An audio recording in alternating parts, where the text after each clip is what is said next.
Next question to sir. Next question is sum of first 15 even numbers. First 15 even numbers ভিতৰত কেনেকুৱা টাইপত পৰিব 2 4 6 plus dot dot এনেকুৱাকৈ total 15 টা নাম্বাৰছৰ আমাৰ সাম উলিয়াব লাগে ঠিক আছে তো এটোৰ কাৰণে শৰ্টকাট মেথড এটা আছে মেথডটো এনেকুৱা n into n plus 1 that means n to হল কিমানটা ইভেন নাম্বাৰছ লাগে আমাৰ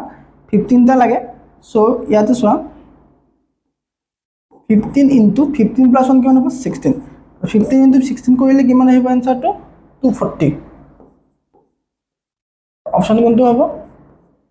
বি ঠিক আছে তো যদি sum of first 15 even numbers উলিয়াব দিয়ে বা sum of first 20 even numbers sum of first 30 even numbers বলে এই ফর্মুলাটো আমি ইউজ কৰিব পাৰো n into n plus 1 ফৰ্মুলাটো